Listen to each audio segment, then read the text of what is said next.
75세 건장한 체격의 박 회장은 유정을 데리고 일본으로 떠났습니다. 신혼여행까지는 아니지만 우리 둘만의 시간이 필요하잖아요. 그가 예약한 곳은 일본에서도 손꼽히는 초호화 온천 리조트였습니다. 창밖으로는 아름다운 산세가 한눈에 들어왔습니다. 저녁에는 최고급 가이세키 요리가 준비되었고, 식사를 마친 후에는 편안한 유카타를 입고 온천수에 몸을 담갔습니다. 유정은 이런 호사를 즐길 줄 아는 편은 아니었지만 그 순간만큼은 기분이 좋았습니다. 그러나 이 여행은 딱 하룻밤이었습니다. 박 회장은 다음 날 아침 9시 비행기를 예약해 두었고 두 사람은 부랴부랴 짐을 챙겨 공항으로 향했습니다. 결국 온전히 둘만의 시간을 보낸 건 불과 몇 시간뿐이었습니다. 유정은 오랜 세월 동안 이름을 대면 누구나 알만한 대형 호텔의 카페에서 매니저로 일해왔습니다. 호텔의 품격을 유지하는 것은 그녀의 책임이었고 그곳을 오가는 다양한 사람들을 응대하는 것은 그녀에게 더 이상 낯선 일이 아니었습니다. 유정은 이곳에서 수많은 성공한 기업인과 회장들을 보아왔고 그들이 보여주는 품위와 태도 뒤에 감춰진 진짜 모습을 누구보다 잘 알고 있었습니다. 그날도 평소처럼 호텔 카페에서 손님을 관리하던 중 어디선가 익숙한 목소리가 들려왔습니다. 유정아, 정말 오랜만이다. 그녀가 돌아보니 반가운 얼굴이 눈에 들어왔습니다. 고등학교 동창 미경. 부유한 가정에서 자란 친구였기에 졸업 후 자연스레 다른 삶을 살아왔지만 둘은 한때 같은 책상에 앉아 서로의 비밀을 속삭이던 사이였습니다. 어머, 미경아. 정말 오랜만이네. 유정은 반갑게 인사를 나누며 미경을 카페 안쪽 자리로 안내했습니다. 호텔 카페에 온다는 것은 곧 사회적으로 일정한 위치에 있음을 의미했습니다. 유정은 미경이 여전히 풍족한 삶을 살고 있다는 걸 한눈에 알아볼 수 있었습니다. 고급스러운 코트와 세련된 액세서리, 자연스럽게 빛나는 피부까지 모든 것이 그녀의 삶이 평탄했음을 바로 알 수 있었습니다. 동창생 미경은 옆자리에 앉아 있던 남자를 소개했습니다. 아, 그리고 이분은 우리 사촌 오빠야. 유정은 자연스럽게 고개를 돌렸습니다. 72세 박태산. 그는 깔끔한 차림새에 세련된 분위기를 풍기는 남자였습니다. 고급스러운 회색 정장과 품위 있는 시계, 그리고 무엇보다도 온화한 미소가 그의 첫인상을 더욱 부드럽게 만들었습니다. 나이가 있음에도 불구하고 건강하고 활기찬 모습이었고 눈빛에는 깊이가 있었습니다. 유정은 오랫동안 호텔에서 일하며 많은 기업가들을 접해왔지만 박 회장은 조금 달랐습니다. 보통의 재력가들이 풍기는 거만함이나 권위적인 태도가 아니라 자연스럽고 편안한 기품이 느껴졌습니다. 반갑습니다. 유정 씨. 그는 차분한 목소리로 인사를 건넸습니다. 유정은 자연스럽게 손을 내밀었고 박 회장은 가볍게 악수를 했습니다. 그의 손은 따뜻하고 부드러웠습니다. 처음 뵙겠습니다. 박 회장님. 유정은 형식적인 인사를 건넸지만 그의 눈빛 속에서 자신을 가만히 바라보는 듯한 부드러움을 감지했습니다. 유정은 처음으로 박 회장과 인사를 나눴지만 사실 그는 전혀 모르는 사람은 아니었습니다. 호텔 카페에서 오랜 세월 매니저로 일해오면서 그녀는 이곳을 드나드는 주요 인사들을 자연스럽게 익히게 되었습니다. 박 회장 역시 그런 인물 중 하나였습니다. 호텔의 기빌룸에서 미팅을 가지거나 해외에서 온 사업가들과 조용히 차를 마시는 모습.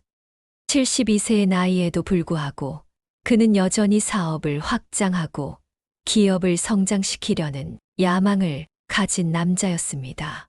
단순히 성공한 기업가가 아니라 앞으로도 더 큰 목표를 향해 달려가고 있는 사람이었습니다. 그의 태도는 겉으로 보기에 젠틀했지만 단순한 부드러움이 아니라 스스로 모든 것을 컨트롤할 수 있다는 자신감에서 나오는 것이었습니다. 유정은 그런 태산을 보며 그가 보통의 부자들과는 다르다는 걸 어렴풋이 느끼곤 했습니다. 하지만 그것이 곧 특별한 감정으로 이어지는 것은 아니었습니다. 그녀는 업무에 집중할 뿐이었습니다. 그 이후로도 유정과 미경은 자주 만나게 되었습니다. 미경은 밝게 웃으며 유정을 자주 불러냈고, 둘은 함께 차를 마시거나 가볍게 등산을 가기도 했습니다. 그러던 어느 날, 미경은 조심스럽게 말을 꺼냈습니다. 유정아, 오빠가 다음 주에 티파티를 하나 열 거거든? 티파티라고? 유정은 의아한 표정을 지었습니다. 응, 사업가들끼리 모여서 네트워킹하는 자리야. 공식적인 행사라기보다는 오빠가 친한 기업인들을 초대해서 소규모로 진행하는 파티야. 그런데 오빠가 너한테 도움을 받을 수 있을까 하고 물어보더라. 나한테? 유정은 살짝 당황했습니다. 하지만 곰곰이 생각해보니 호텔에서 수많은 행사와 미팅을 관리해온 자신의 경험이 떠올랐습니다. 이런 이벤트를 운영하는 것은 그녀에게 익숙한 일이었습니다. 아마 오빠가 네가 호텔 카페에서 오랫동안 일하면서 이런 부분에 익숙하다는 걸 알고 있어서 그런가 봐. 유정은 잠시 고민했지만 결국 미경의 부탁을 수락했습니다. 그녀에게는 특별한 어려움이 없는 일이었고 단순한 행사 지원일 뿐이었습니다. 그렇게 유정은 티파티 준비에 참여하게 되었습니다. 파티는 예상보다 더 규모가 컸고 초대된 사람들도 대기업 회장, 금융업계 대표, 해외 투자자들까지 다양했습니다. 하지만 유정은 흔들리지 않았습니다. 그녀는 오랜 경험을 살려 손님을 맞이하는 방식부터 테이블 세팅, 서빙의 흐름까지 철저하게 계획했습니다. 파티가 시작되자 모든 것이 매끄럽게 진행되었습니다. 유정은 손님들이 편안하게 대화를 나눌 수 있도록 배려했고, 흐름이 끊기지 않도록 작은 부분까지 신경을 썼습니다. 그 결과 분위기는 더욱 자연스럽고 우아하게 흘러갔습니다. 이 모습을 본 태사는 자연스럽게 그녀에게 시선을 두게 되었습니다. 그는 테이블에 앉아 다른 기업가들과 대화를 나누면서도 틈틈이 유정을 바라보았습니다. 그는 속으로 감탄했습니다. 일을 하는 그녀의 태도는 차분했고 그 안에 세련된 노련함이 묻어 있었습니다. 흔히 볼 수 있는 부드러움이 아니라 많은 상황을 경험하며 쌓아온 내공이 보였습니다. 태사는 그녀에게 더욱 관심을 갖기 시작했습니다. 파티가 끝나갈 무렵 그는 유정에게 다가와 조용히 말을 걸었습니다. 오늘 정말 고마웠습니다. 덕분에 행사가 성공적으로 마무리될 수 있었어요.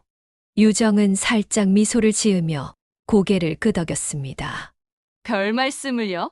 저는 그저 맡은 일을 했을 뿐이에요. 태산이 그녀를 바라보는 눈빛에는 그저 도와줘서 감사하다는 것만 담긴 것은 아니었습니다. 박태산 회장이 서유정을 처음 본 것은 그녀가 미경과 함께 자신에게 소개되던 그날이 아니었습니다. 태산은 아내와 이혼한 지 2년이 되어가고 있었습니다.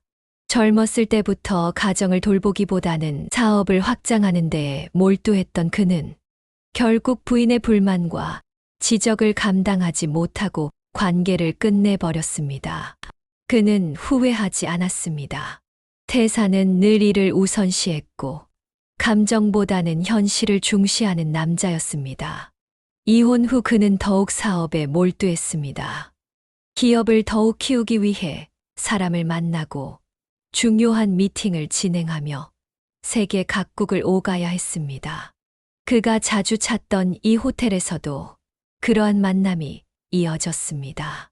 그러던 어느 날 그는 호텔 카페에서 우연히 그녀를 보게 되었습니다.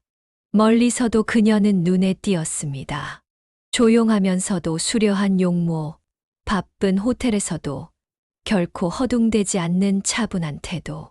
늘 단정한 정장을 입고 있었고 몸에 자연스럽게 붙은 정장 유니폼은 그녀의 곧고 늘씬한 다리를 더욱 돋보이게 했습니다. 움직일 때마다 절제된 우아함이 느껴졌습니다. 하지만 그를 더욱 사로잡았던 것은 외적인 모습만이 아니었습니다. 그는 여태까지 호텔에서 많은 직원을 보아왔지만 유정처럼 자연스럽게 품위를 지닌 사람은 드물었습니다. 그리고 무엇보다도 그녀는 박태산의 첫사랑과 닮아 있었습니다. 그러나 꼭 그런 이유 때문만은 아니었습니다. 그는 그녀가 호텔에서 어떻게 일하는지, 손님들을 어떻게 대하는지 조용히 지켜보았습니다. 그래서 그는 티 모임을 주최할 때 유정에게 도움을 요청했습니다. 자신의 감정을 확신하기 전에 그녀가 어떤 사람인지 더 알고 싶었습니다. 그녀가 맡은 일을 얼마나 책임감 있게 해내는지, 얼마나 세련되게 사람들을 대하는지 보고 싶었습니다. 그리고 유정은 기대 이상으로 그 일을 훌륭히 해냈습니다. 그날 이후 그는 사촌 동생 미경과 함께 바쁜 시간을 쪼개어 한두 차례 식사나 등산을 갔습니다. 물론 그럴 때마다 유정을 초대했지요. 처음에는 우연인 듯 사적인 감정이 드러나지 않도록 조심스러웠습니다.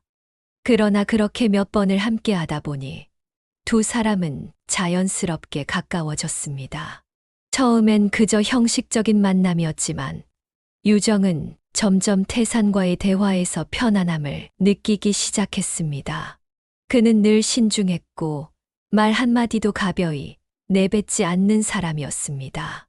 하지만 때로는 따뜻한 유머를 던졌고 그녀의 이야기에 귀를 기울이며 진심으로 공감해 주는 모습을 보였습니다.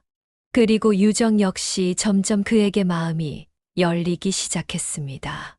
그렇게 시간이 흘러 2달 후 박태산은 더 이상 기다리지 않기로 했습니다. 그는 유정에게 직접 청혼했습니다. 유정 씨, 나는 지금껏 살아오면서 많은 것들을 가졌고 많은 것을 잃었습니다. 하지만 이제야 깨달았습니다. 내가 아직 갖지 못한 것이 단 하나가 있다는 것을요. 그녀는 조용히 그를 바라보았습니다. 그게 뭔데요? 태산은 그녀의 눈을 마주보며 말했습니다. 내 남은 삶을 함께할 사람입니다.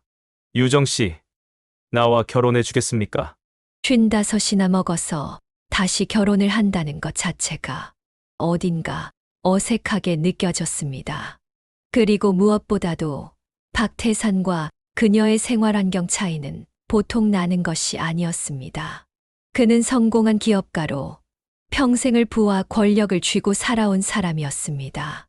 반면 유정은 호텔에서 오랜 세월을 일하며 스스로 생계를 책임져온 평범한 여성이었습니다. 나이가 들었으니 이런 차이가 더 이상 중요하지 않을 수도 있지만 현실은 그렇지 않았습니다.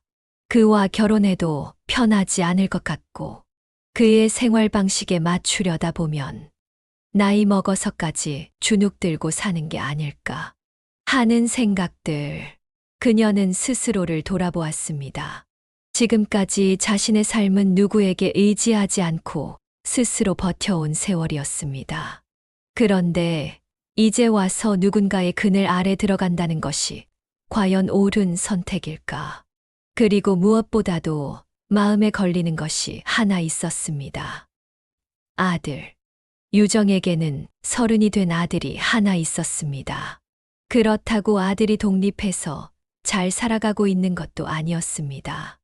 음악을 한다고 했지만 유정의 눈에는 그저 놀고 먹는 것처럼 보일 뿐이었습니다. 안정적인 직장도 없이 이곳저곳을 떠돌며 사는 아들이었습니다. 결혼을 결심한다면 그 역시 고려해야 했습니다.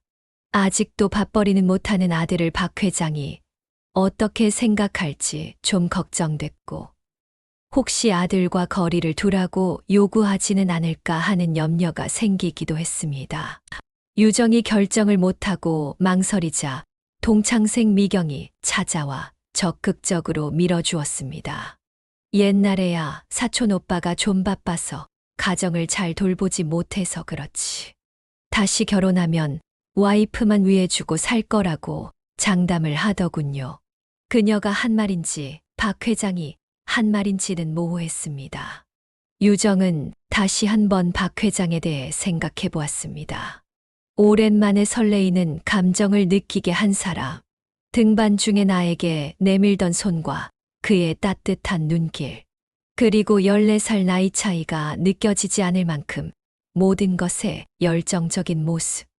특히 그가 사업차 만나는 사람들과 이야기할 때면 뿜어나오는 젠틀한 카리스마가 더욱 매력적으로 보였습니다.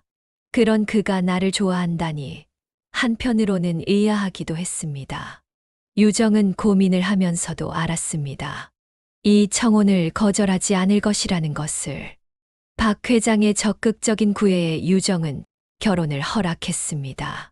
그 뒤로는 일사천리로 거침없이 모든 것이 진행되었죠. 결혼식은 그야말로 초호화 결혼식이었습니다. 유정은 처음부터 그렇게 거창하게 하고 싶은 마음이 없었습니다. 하지만 그녀의 의견이 그렇게 중요하지 않다는 사실을 곧 깨닫게 되었습니다. 결혼식은 태산이 소유한 한 저택의 넓은 야외에서 열렸습니다.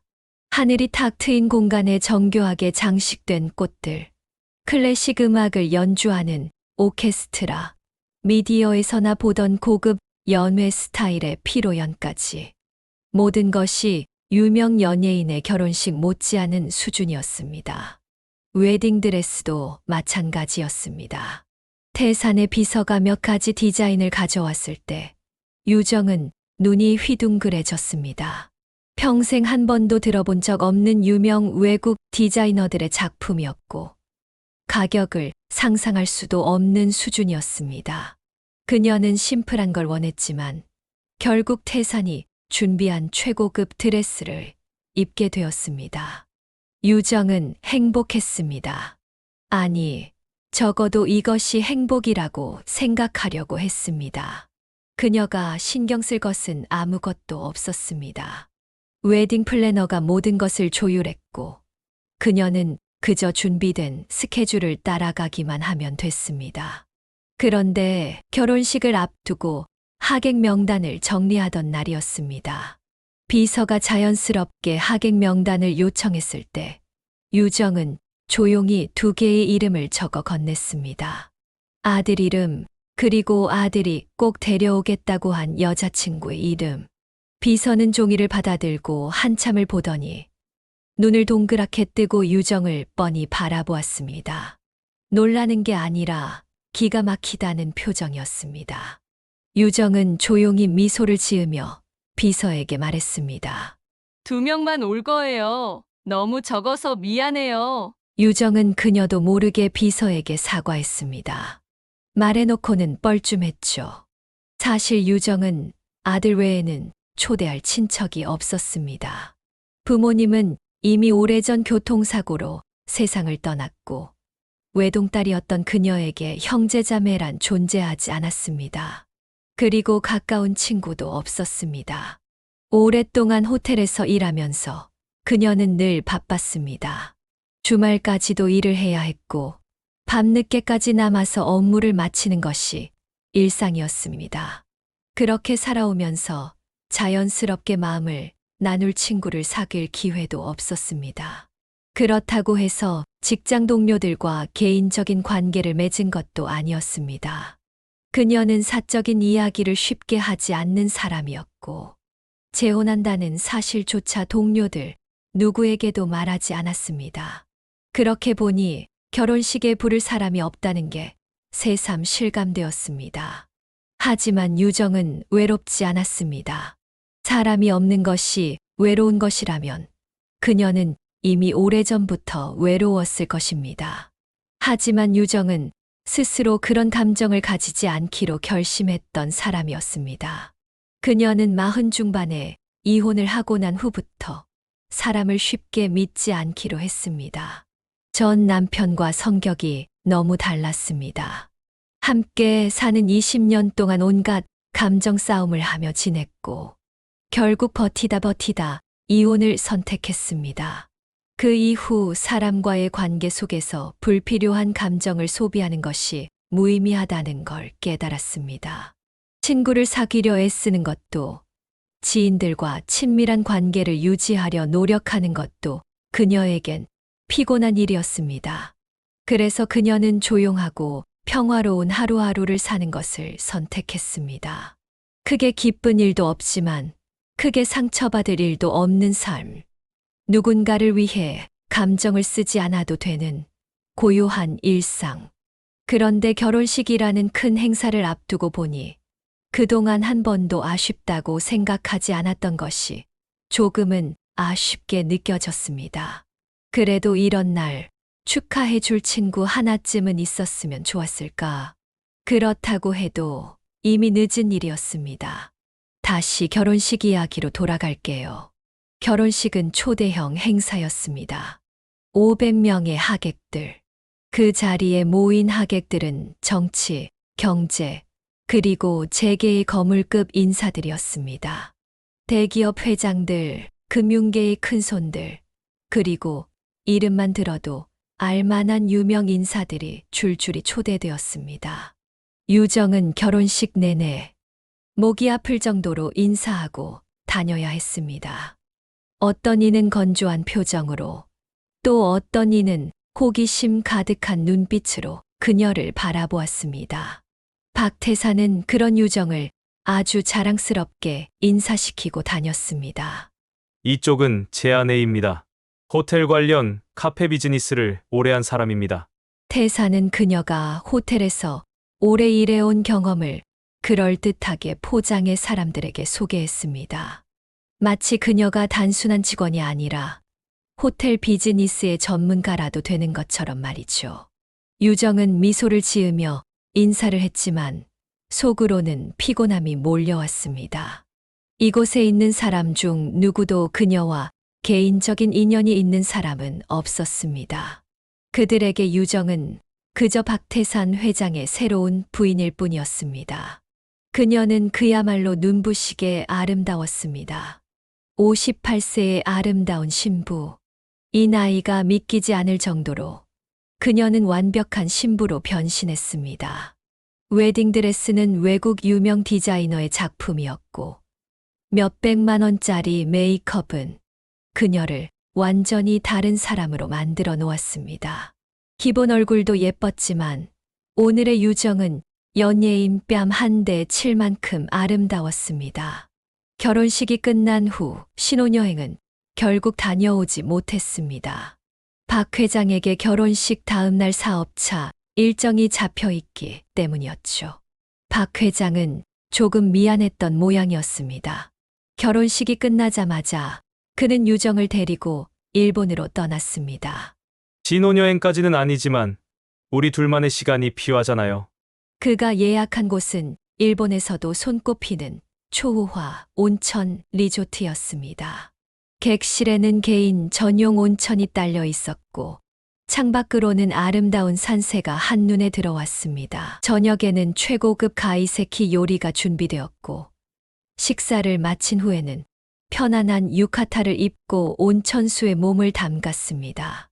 유정은 이런 호사를 즐길 줄 아는 편은 아니었지만 그 순간만큼은 기분이 좋았습니다. 그러나 이 여행은 딱 하룻밤이었습니다. 그리고 박 회장은 몹시 피곤하다는 이유로 와인 한 잔을 마신 후 깊이 잠들었습니다.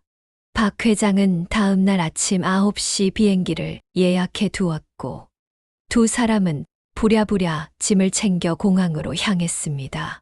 12시에 예정된 사업 모임 때문이었습니다. 결국 온전히 둘만의 시간을 보낸 건 불과 몇 시간뿐이었습니다. 그럼에도 그녀는 상관없었습니다. 어차피 여행은 언제든 시간이 될 때 가면 되니까요. 그런데 과연 그녀의 기대는 나중에라도 채워질 수 있을까요? 공항에서 나와 차에 오르기 전 박 회장이 조심스럽게 그녀를 바라보며 말했습니다. 유정 씨, 정말 미안해요. 이번 모임을 취소할 수가 없었어요. 그는 거듭 미안하다는 말을 반복했습니다. 그러면서 앞자리에서 비서에게 건네받은 작은 케이스를 꺼냈습니다. 뚜껑을 열자 커다란 보석이 박힌 목걸이가 눈에 들어왔습니다. 이걸로 용서해 줄 수 있을까요? 그의 눈빛에는 미안함과 함께 그녀를 달래려는 의도가 담겨 있었습니다. 유정은 가만히 그 목걸이를 바라보았습니다. 고급스러운 디자인, 누구나 보면 값비싼 물건임을 알 수 있는 보석이었습니다. 그럴 필요 없어요. 저는 괜찮아요. 그녀는 결국 목걸이를 받아들었지만 그보다도 박 회장이 자신을 신경 써 준다는 사실 자체가 중요했습니다. 그때까지만 하더라도 유정은 앞으로의 밝고 따뜻한 미래를 꿈꾸었습니다.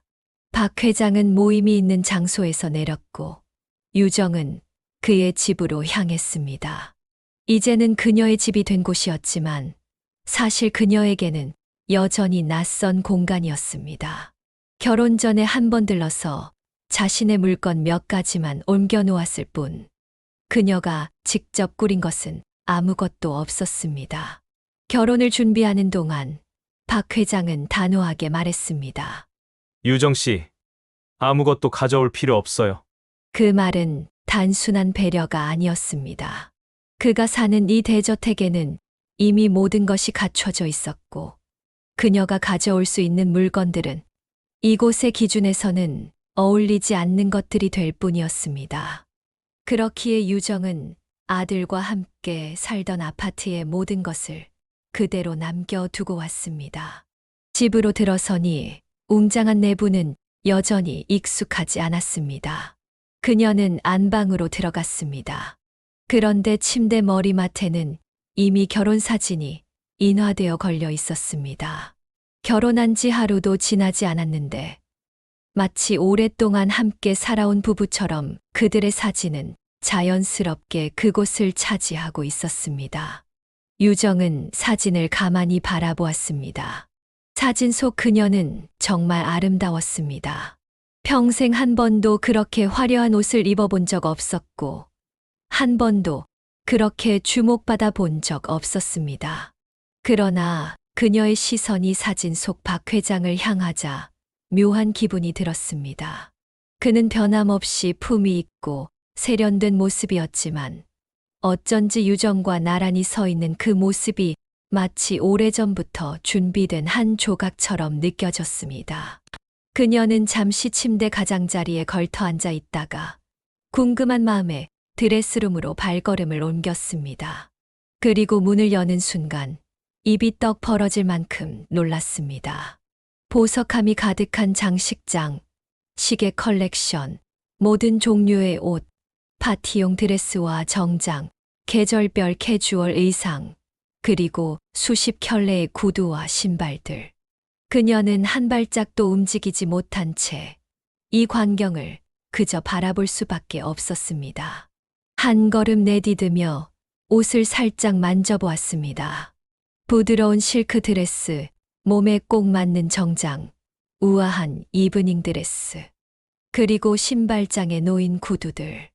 유정은 조심스럽게 한 켤레를 들어 발을 넣어 보았습니다. 사이즈가 딱 맞았습니다. 그녀는 다시 한번 드레스들을 훑어보았습니다. 모든 것이 자신의 체형에 완벽하게 맞춰져 있었습니다. 내가 직접 고른 것도 아닌데. 그녀는 천천히 주변을 둘러보았습니다. 이 모든 것들은 장 비서가 준비해 둔 것이었습니다. 그녀가 한 번도 직접 고르거나 요청한 적 없는 것들. 그녀의 취향을 묻거나 원하는 것을 확인하지도 않은 채 완벽하게 세팅된 새로운 삶이었습니다. 그녀는 문득 스스로에게 묻고 싶어졌습니다. 이곳에서 나는 나로서 살아갈 수 있을까? 노크 소리가 들려왔습니다. 들어오세요. 유정이 조심스럽게 대답하자 문이 열리며 장비서가 모습을 드러냈습니다. 그녀는 유정이 결혼하기 전 박태산이 직접 소개해준 개인 비서였습니다. 꽉 마른 몸매지만 볼륨감이 있었고 늘 하이힐을 신어 키가 커 보였습니다. 언제나 단정하고 세련된 정장을 입고 있었고, 무엇보다도 그녀의 눈빛이 인상적이었습니다. 네가 무슨 생각을 하는지 다 알 것 같아. 그런 눈빛으로 정면을 응시하는 사람이었습니다. 그녀의 시선은 날카롭고 차가웠고 상대를 꿰뚫어 보려는 듯한 인상을 주었습니다. 호감을 주는 눈빛이라고는 결코 할 수 없었습니다. 그녀는 단정한 자세로 서서 짧게 말했습니다. 아가씨께서 와 계십니다. 유정은 순간 눈을 동그랗게 떴습니다.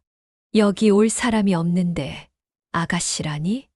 그녀가 묻기도 전에 장비서는 말없이 몸을 돌려 계단 쪽으로 사라져 버렸습니다. 유정은 당황한 채로 비서를 따라 아래층으로 내려왔습니다. 거실에 들어서자 화려한 차림을 한 여자가 소파에 길게 누운 듯 앉아 휴대폰을 보고 있었습니다. 그녀는 유정이 다가오는 소리를 듣고 힐끗 쳐다보더니 다시 휴대폰 화면을 바라보며 태연하게 말했습니다. 어머, 새언니신가 봐요?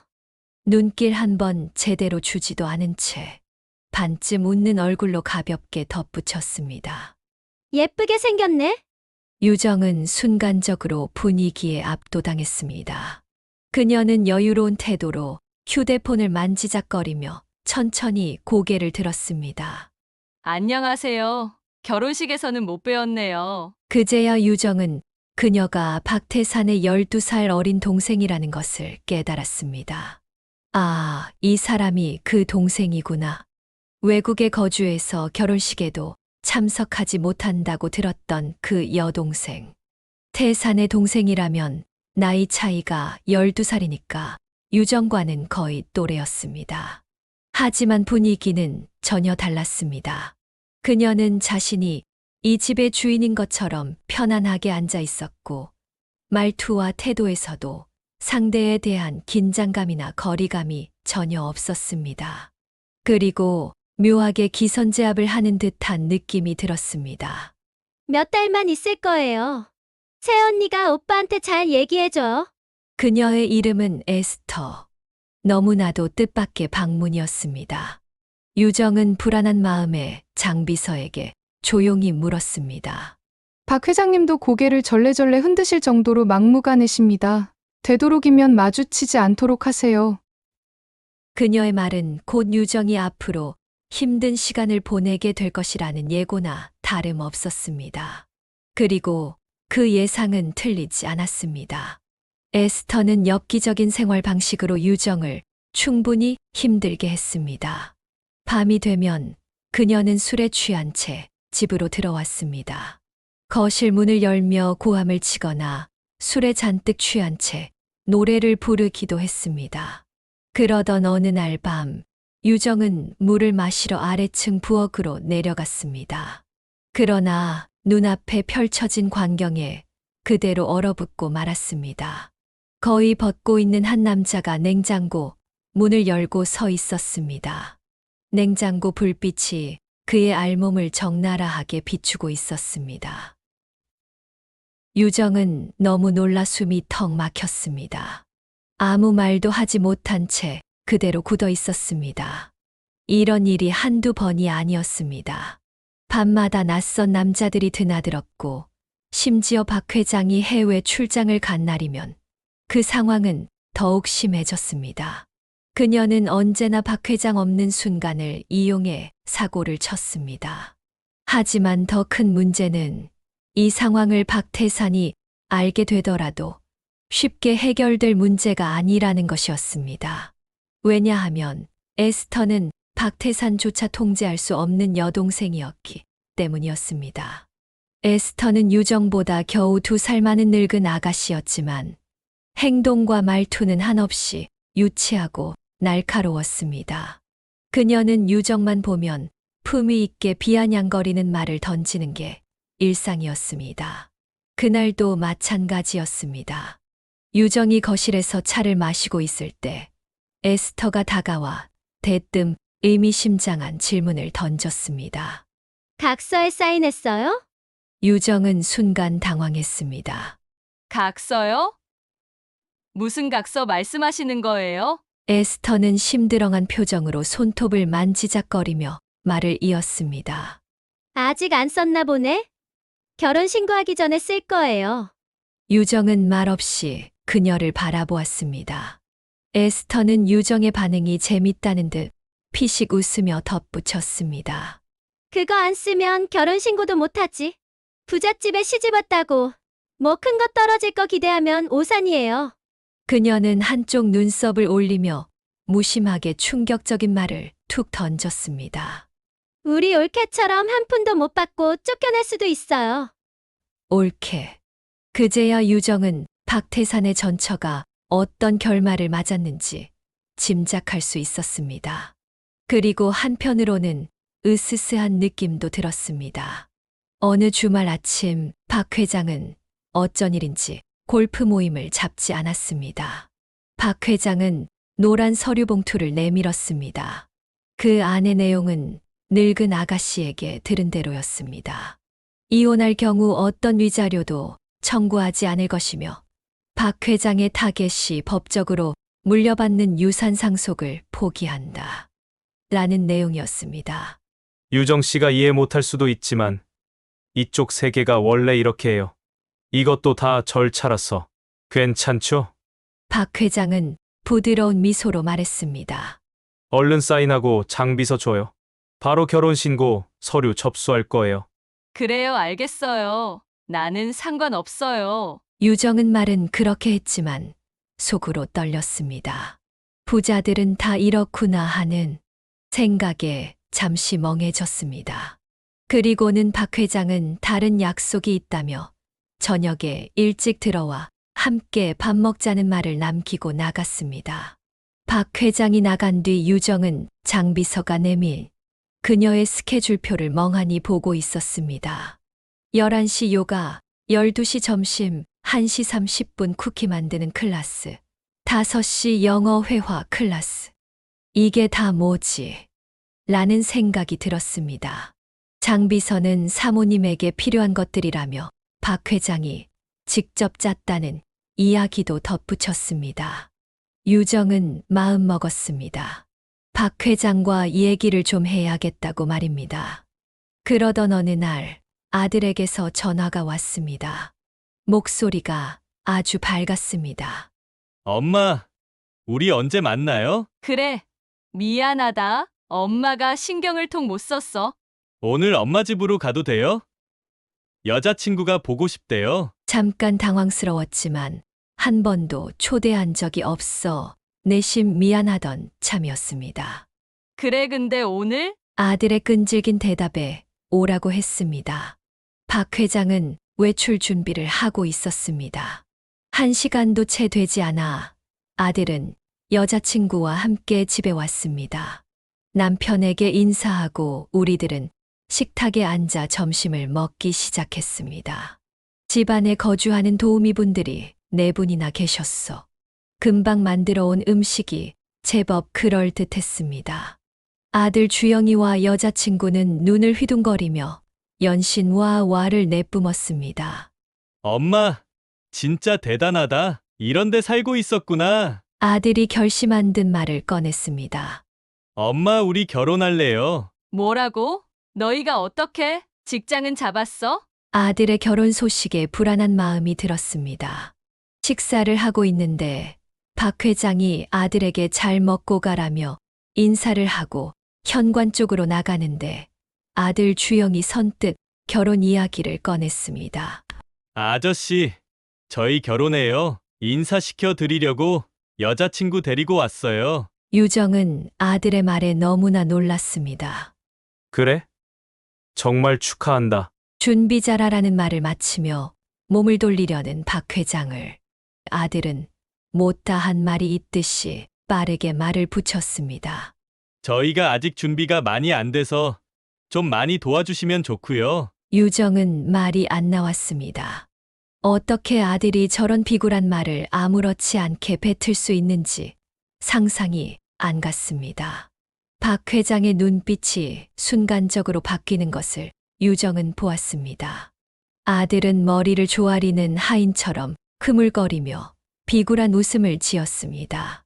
나중에 또 보자라는 말과 함께 박 회장은 아들의 말에 대답할 필요도 없는 듯이 집을 나갔습니다.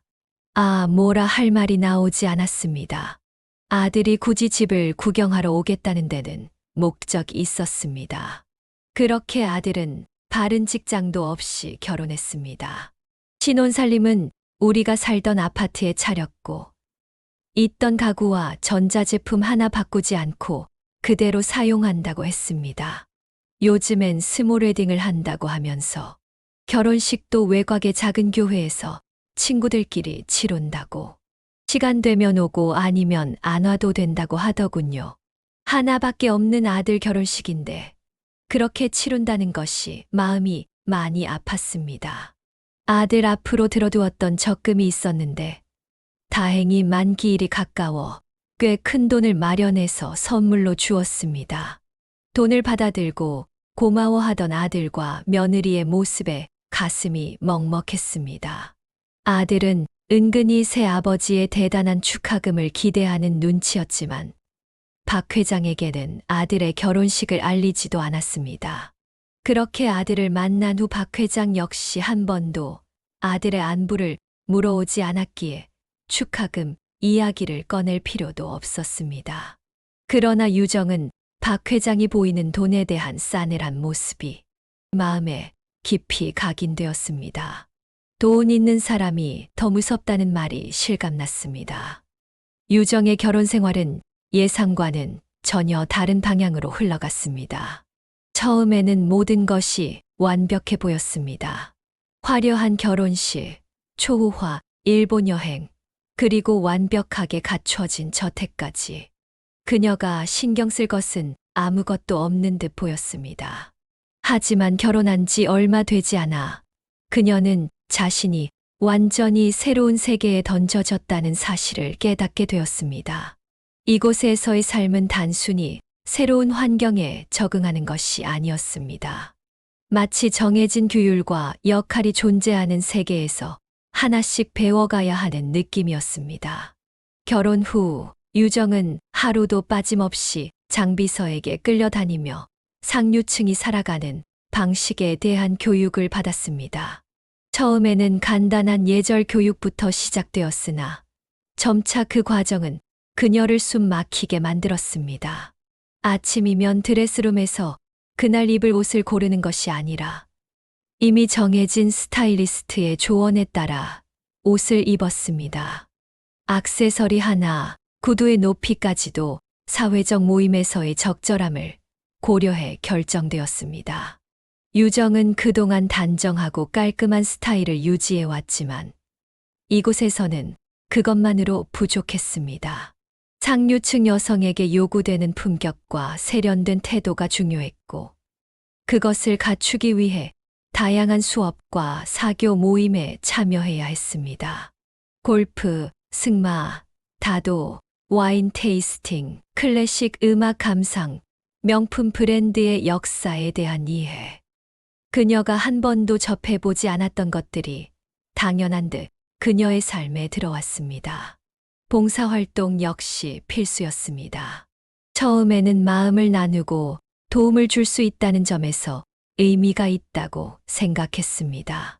하지만 그것조차도 단순한 선행이 아닌 상류층 사회에서의 이미지 관리의 일환이라는 것을 알게 되었습니다. 처음에는 새로운 환경이 신기하고 흥미롭기도 했습니다. 하지만 시간이 지나면서 유정은 점점 지쳐갔습니다. 이 모든 것이 단순히 적응해야 할 과정이 아니라 앞으로도 평생 이렇게 살아야 한다는 사실이 그녀를 압박했습니다. 과거에는 하루하루를 조용히 채워가며 자신만의 방식으로 살아왔습니다. 하지만 이제는 모든 것이 이미 정해진 삶을 따라가야 하는 상황이었습니다. 그녀가 원하는 것과는 상관없이 박 회장의 아내로서의 모습이 우선되었습니다. 그녀는 점점 자신이 이곳에서 얼마나 어울리지 않는 사람인지 깨닫기 시작했습니다. 남편과 속 깊은 대화를 하고 싶어도 그는 항상 꽉 차여져 있는 스케줄이 있었고, 그나마 그와 식사를 한 번 할 때에도 비서가 동석하여 여러 가지를 상의하며 밥 먹기 일쑤였습니다. 그래도 남편의 따뜻하고 예의 바른 말과 배려는 멈추지 않았습니다. 그런 줄 알았습니다. 유정은 오랜만에 전에 다니던 직장의 동료와 만나기로 했습니다. 그녀와의 만남을 위해 스케줄을 조정해야 했고 장비서에게 사정을 하다시피 해서 겨우 시간을 만들어냈습니다. 결혼 후 그녀의 일정은 철저히 관리되고 있었고 자유롭게 시간을 쓰는 것이 쉽지 않았습니다. 명동의 조용한 찻집에서 마주 앉은 동료는 여전히 익숙한 모습이었습니다. 오랜만에 만난 그녀와 가벼운 이야기를 나누며 유정은 잠시나마 예전의 삶으로 돌아간 듯한 기분이 들었습니다. 결혼 전이라면 그저 평범한 하루의 일상이었겠지만 이제는 이런 시간이 소중하게 느껴졌습니다. 동료는 엄마의 목걸이를 사야 하는데 도와달라고 하길래 유정은 흔쾌히 동의했습니다. 간단히 구경만 하면 될 것이라 생각했습니다. 보석상의 문을 열고 들어서는 순간 유정의 시선이 자연스럽게 가게 안쪽으로 향했습니다. 그리고 익숙한 얼굴이 눈에 들어왔습니다. 박 회장의 비서였습니다. 손에는 작은 상자가 2개 들려 있었고 안에는 팔찌로 보이는 보석이 놓여 있었습니다. 비서는 유정을 보지 못한 채 계산을 마치고 보석을 챙겨 가게를 나갔습니다. 박 회장은 결혼하고 처음 맞는 생일에 해외 출장이 잡혔고 함께 있지 못해서 미안하다는 말과 함께 선물을 내밀었습니다. 내가 직접 골랐어. 함께 있지 못해서. 정말 미안해요. 그의 말은 정말 미안해 보였습니다. 그러나 유정은 짐작이 갔습니다. 그것은 유정이 언뜻 보았던 팔찌였습니다. 미안해하며 유정을 안아주는 그의 품이 왠지 서먹했습니다. 유정은 문득 비서가 2개의 선물을 샀던 것이 머리를 스쳤습니다. 유정은 마음이 답답했습니다. 이런 마음은 왜일까? 박 회장은 너무나 다정한 사람 같은데 마음이 느껴지지 않았습니다. 그리고 그가 주었던 모든 보석과 선물들은 그가 한 번도 직접 사러 가지 않았다는 것을 알 수 있었습니다. 유정 씨가 배워야 할 것들과 많은 클래스에 대해서 어려움을 토로할 때도 박 회장은 미안한 미소로 말했습니다. 여보, 내가 미안해요. 편하게 지내다가 나 같은 사람 만나서 더 힘들게 하는 것 같아요. 내가 어떻게 해줘야 할지 모르겠네. 하와이로 여행 다녀올래요? 유정은 선뜻 반가운 마음이 들었습니다. 남편과 단둘이 보낼 수 있는 시간이니까요. 당신 시간대요? 유정은 깜짝 놀라 물었습니다. 아, 나는 못 가고 장비서랑 가요. 어디가 좋은지 장비서가 잘 알아요. 유정은 순간 실망스런 마음이 가득 찼습니다. 지금까지 남편과 단둘이만 보내는 결혼 생활을 해본 적이 없었기 때문입니다. 유정 씨는 남편의 사랑이 고팠습니다. 그래도 남편이 나이도 있고 조금만 지나면 되겠지 싶고 이렇게 활달하게 움직이고 있는 남편을 도와주고 싶어 나름 최선을 다해 살았습니다. 그러나 유정의 결혼 생활은 결코 호락호락하지 않았습니다. 결혼 후 그녀는 예상하지 못했던 여러 문제들과 마주하게 되었습니다. 에스터는 여전히 술과 남자로 삶을 채우고 있었습니다. 박 회장도 더는 참지 못했던 것인지 누나에게 결국 SOS를 요청한 듯 했습니다. 남편의 친누나가 집에 들이닥쳤습니다. 그녀는 박 회장보다 1살 많은 누나로 겉으로 보기에도 강렬한 아우라를 풍기는 분이었습니다. 결혼식에서 한 번 본 적이 있었지만 솔직히 자주 마주하고 싶은 상대는 아니었습니다. 문을 열고 들어온 그녀는 주변 공기를 단숨에 장악하는 기세로 거실을 둘러보았습니다. 작은 올케 여기 좀 앉아봐요. 고양이 앞에 쥐마냥 유정은 소파 끝에 앉았습니다.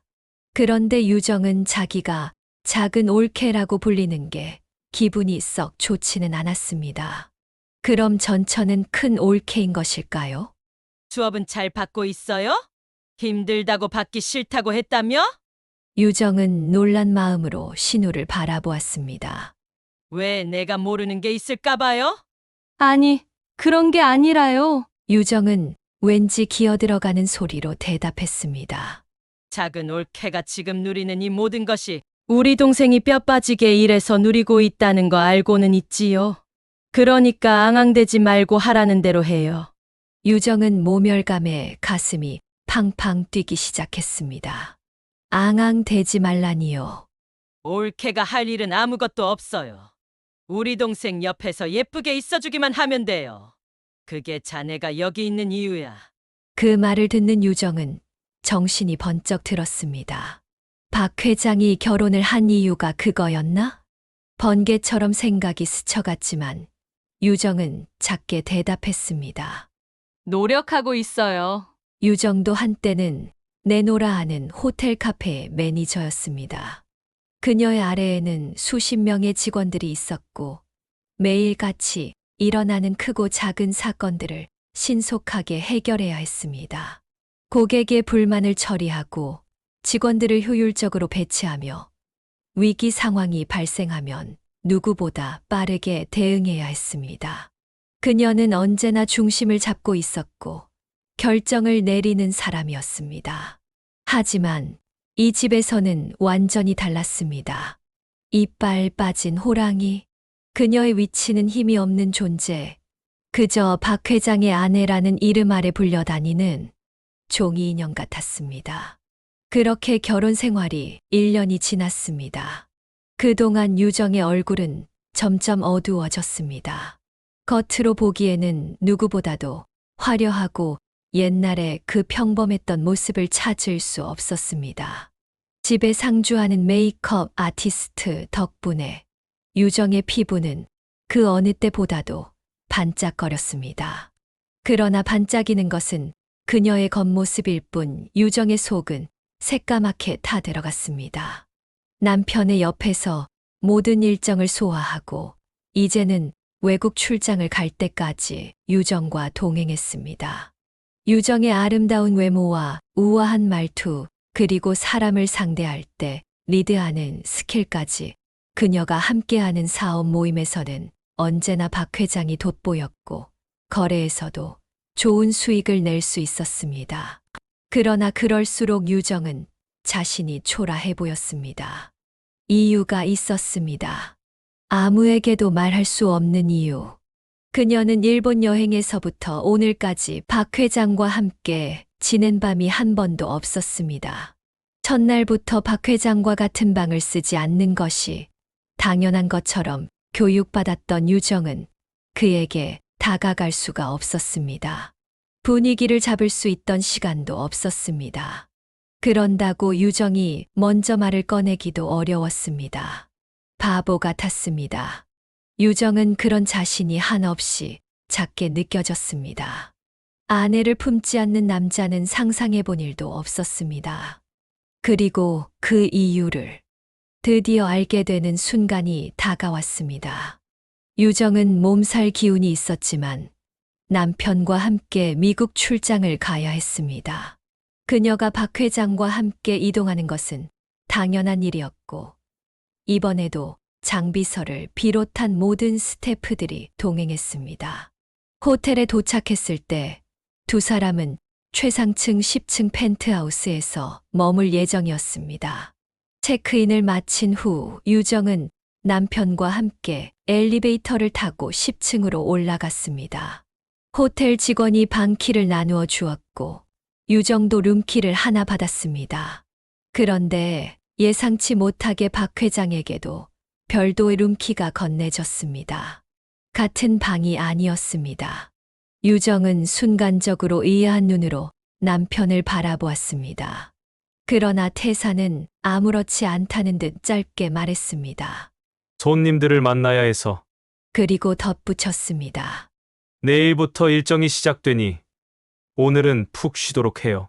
유정은 더 이상 묻지 않았습니다. 그녀는 피곤했고 몸 상태도 좋지 않았습니다. 아무리 생각해도 단순한 감기 몸살 같았지만 계속 몸이 무거웠습니다.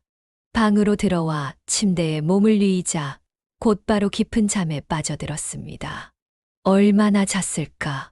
눈을 떠보니 이미 저녁이 되어 있었습니다. 몸 상태는 여전히 좋지 않았습니다. 유정은 로비의 편의점에서 간단한 감기약을 사서 다시 10층으로 올라왔습니다. 엘리베이터 문이 열리고 골목을 돌아 방으로 향하는 길이었습니다. 그때 박 회장의 룸으로 들어가는 어떤 여자의 치마 끝자락이 보였습니다. 순간적으로 유정은 걸음을 멈추었습니다. 누구지?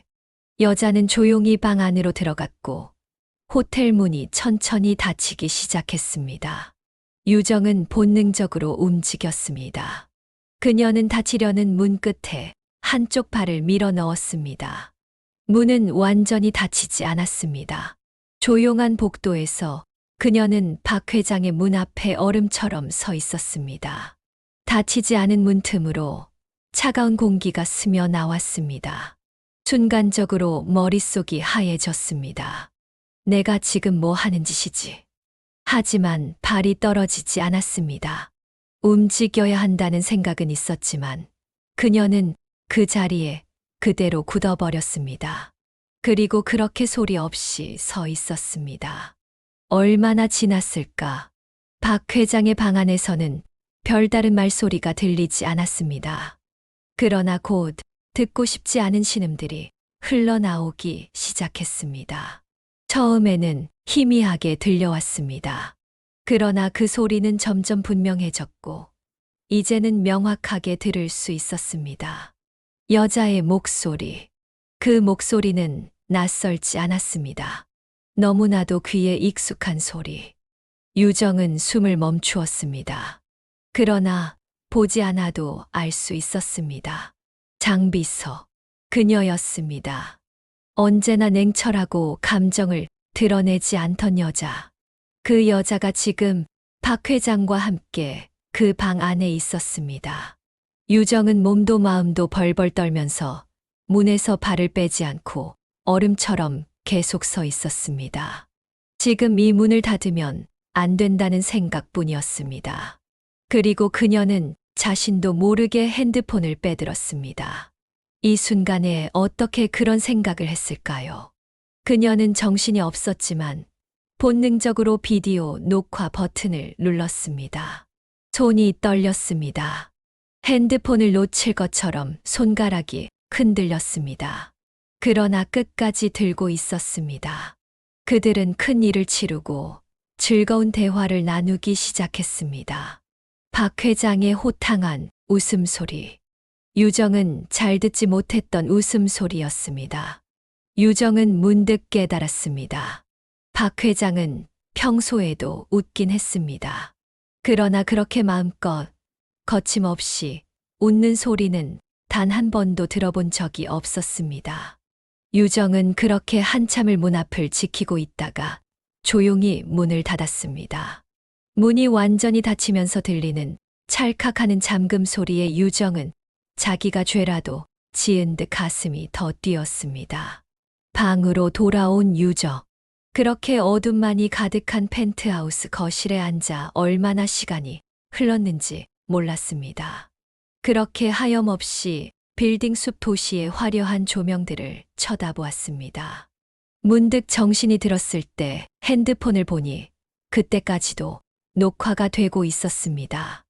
유정은 깜짝 놀라 버튼을 껐습니다. 머리가 아파오기 시작했습니다. 그리고 유정은 약국에서 사온 타이레놀 6알을 먹었습니다. 하루에 먹어야 하는 용량이 얼마인지도 보지 않았죠. 얼마나 잤는지 가늠할 수 없었습니다. 문을 열고 들어오는 사람들의 발자국 소리에 눈이 가늘게 떠졌습니다. 때로 몰려든 사람들. 그들은 무슨 큰일이라도 난 듯이 모두 씩씩거리고 있었습니다. 장비서는 화를 참을 수 없는 듯이 한참 눈썹이 올라간 얼굴로 말했습니다. 우아하게, 매우 걱정스런 말투로. 사모님, 무슨 일이세요? 큰일 난 줄 알았어요. 타이레놀을 6개나 먹은 탓인지 아무리 문을 두드려도 인기척이 없자 호텔 직원을 불러 키를 가지고 문을 열었던 것입니다. 오늘 예정되어 있던 모임에는 참석할 수 없는 상태로 보여서인지 장비서는 박 회장에게 알렸고 유정은 병원으로 향했습니다. 온몸에 열꽃이 피어 얼굴이 시뻘겋게 되었습니다. 병원에서는 입원 치료를 권했습니다. 나중에 안 사실이지만 열이 떨어지지 않아 이틀은 응급실에, 나머지 이틀은 병실에 머물렀는데 병원비가 5만 불이나 나왔다고 했습니다. 한국 돈으로 7천만 원 정도였습니다. 미국의 병원비가 얼마나 비싼지 몸으로 실감한 셈이었습니다. 무슨 생각으로 타이레놀 6개를 먹었는지 그렇게 몸이 안 좋았는데 어떻게 미국까지 따라왔는지 그리고 그것들이 한 짓을 보게 되었는지 유정만 뉴욕에 남긴 채 박 회장과 모든 스태프들은 한국으로 돌아갔습니다. 유정은 병원에 있는 동안 기절했다, 깼다가를 반복했다고 합니다. 기절하는 동안은 맥박이 돌아오지 않아 심폐소생술을 해야 했고 호흡기를 끼기도 했다고 한국 간호사가 설명해 주었습니다. 내가 그렇게 아팠다고? 유정은 참 편안했습니다. 어디 소풍이라도 나온 마냐?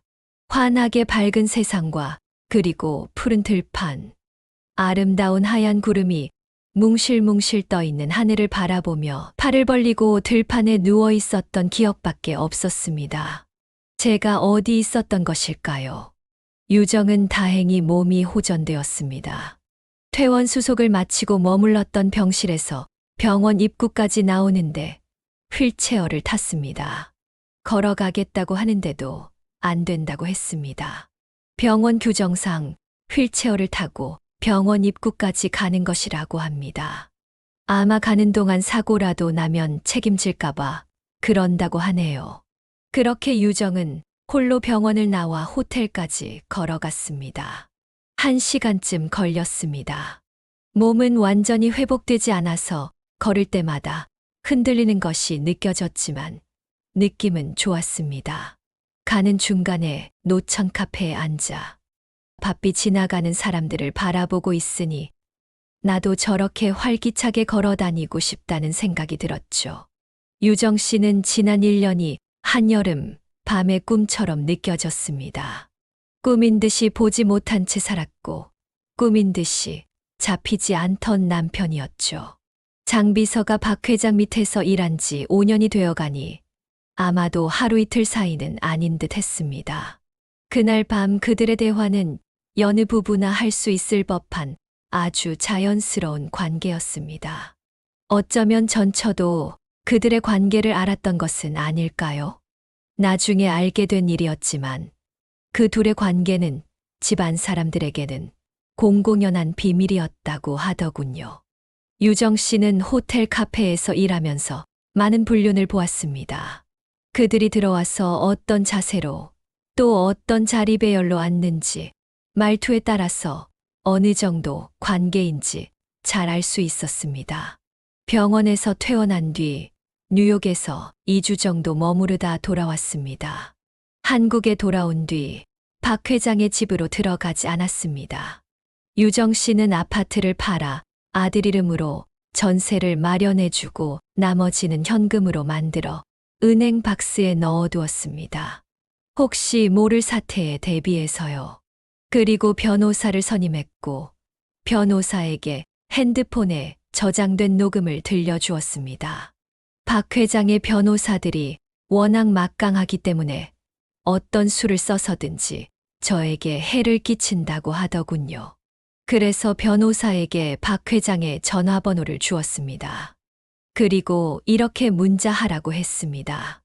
녹음과 함께 우리가 원하는 조건만 적고 A그룹, B그룹, C그룹 회장들의 개인 전화번호도 같이 주라고요. 박 회장은 명예를 중요시하는 사람이었습니다. 그래서 유정 씨 같은 화려한 꼭두각시가 필요했던 거겠죠. 그를 어떻게 다뤄야 할지 유정은 잘 알고 있었습니다. 유정 씨는 원하는 만큼 충분히 위자료를 받고 이혼했습니다. 그리고 지금은 여행 계획을 짜고 있습니다. 러시아를 거쳐서 유럽으로 캠핑카 여행을 가려고 합니다. 잃은 것도 많지만 얻은 것도 많은 1년 결혼 생활이었습니다. 빈몸으로 쫓겨나지 않은 것이 얼마나 다행인지 하늘의 도우심이라고 생각하고 있습니다. 박 회장이 나를 사랑하지 않아서 괴롭다. 라는 생각은 하지 않습니다.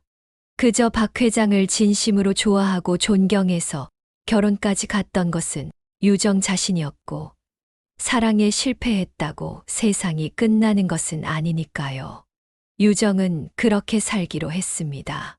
오늘만 좋은 생각하고 알차게 보내기로요. 유정 씨의 멋진 인생을 응원합니다.